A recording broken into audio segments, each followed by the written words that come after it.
you said you had to take a few fades after that. Yeah. Is it because they felt like you could have did better against Boskoe? Nah. It was see, a lot of people.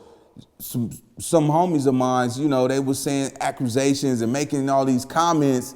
And I'm a type of person, you feel like that, let's go get down. That's all that was, you know what I'm saying? And I said, if you feel like this, let's squabble up. All right, that's one fade. Me and my nigga, you know what I'm saying? I was in my motion at that time, and I called him out. You see what I'm saying?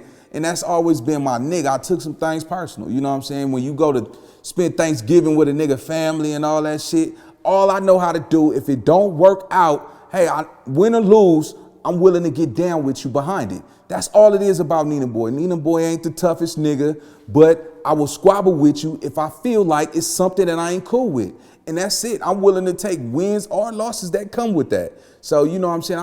I did what I had to, and I just say this. When you get in that ring, you fighting multiple people, you gotta be having heart. You gotta be somebody that's not scared to get out there in a lion's den and run 6 to 5 fades with people. That's a lot of people that you squabbling with. That's a lot of body trauma. So you can't take nothing from a person that will get out there and do it despite the reasons and all that.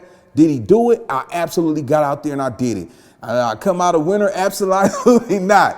But I went out there, I did my thing, and I walked away like a man. I ain't run from no fades, hide from no fades, and I did what I had to do. So, you know, it's Big Nina, you know?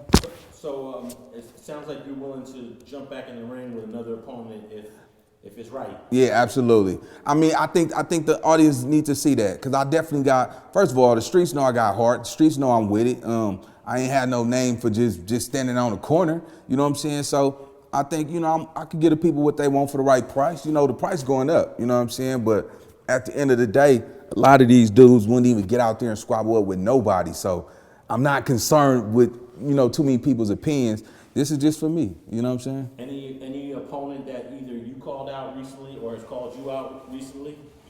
Man, it gotta be somebody that's up there, man. Like I'm really doing like big shit. Like I'm really living a lifestyle that a lot of dudes are not actually living at this point. So I'm not finna get out there with nobody who don't have nothing to lose. That is the ultimate deception of people that want to try that. I won't get out there and fight somebody that want to make a name up off of me. Nah, you got to be already up there.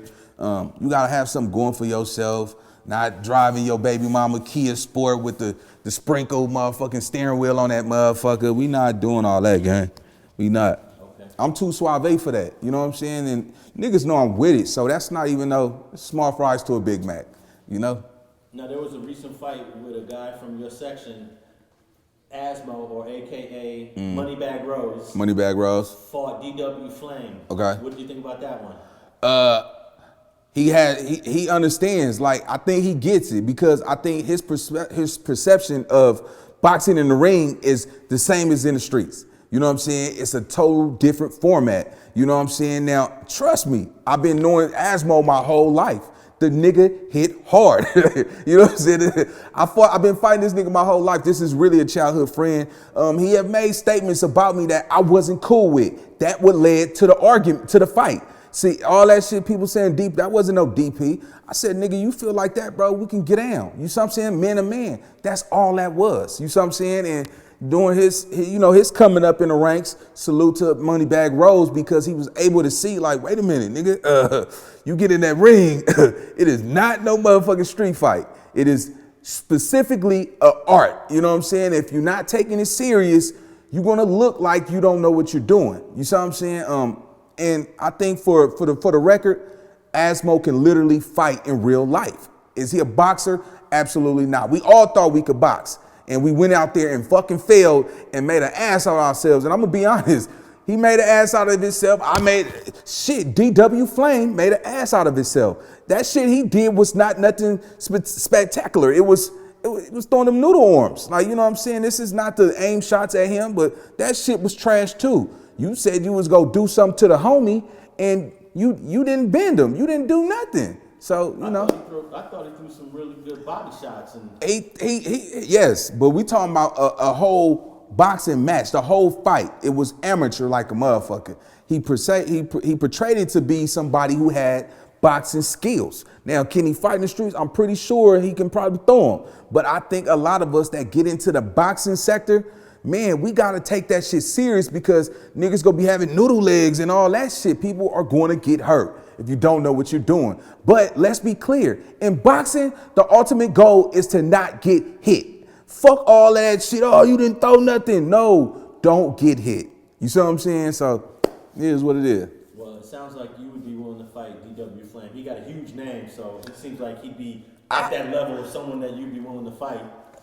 Man, DW Flame is a big entity in the game. I think, nigga, I'll fight anybody for a bag, let's be honest. But I'm not doing no fight with DW Flame for $5,000. That's not go. Nigga, I want that 30 ball. Give me 30, give me 35. I get out there with anybody.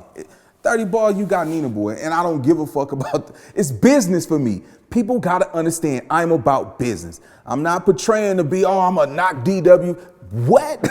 Who give a fuck? The ultimate goal, nigga, is to make $30,000, go take 5 and invest that, go put 5 away and become an entrepreneur. I'm all about entrepreneurship. So I'm a businessman. I'm somebody that y'all go see that come from 69th Street in Maine that made it to a level that people would never imagine. So. Now, how do you justify a purse like 30K? Because if you're getting 30K, that means he's getting 30K. That's 60K.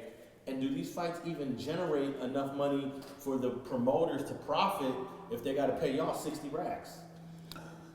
It all depends on who's the person that's sponsoring the event. You see what I'm saying? I mean, I hope you wouldn't come with only 60 racks to pay us and don't have no other means of promotion and advertising. You know what I'm saying? Like, most fights are generated based off of name, image, and likeness, right? But also, you got to have a strong backing to make a successful event. But that's the only way I would fight somebody anyway. I'm not doing no kibbles and bits. You know what I'm saying? Like, I was just telling other people, like, I'm cool with, I understand the law of reality. And reality is this. When you're out here, I just did 3.6 million views in 28 days for somebody who people still underestimate, and I'm still climbing. You see what I'm saying? I'm not where I want to be, but I'm pushing. So I add value to what I do and what I create. I get hundreds of mothers saying, oh, your show is lit, you're live, what you say is so real that people it penetrates to people's heart like an x-ray, go straight through them. So, yeah.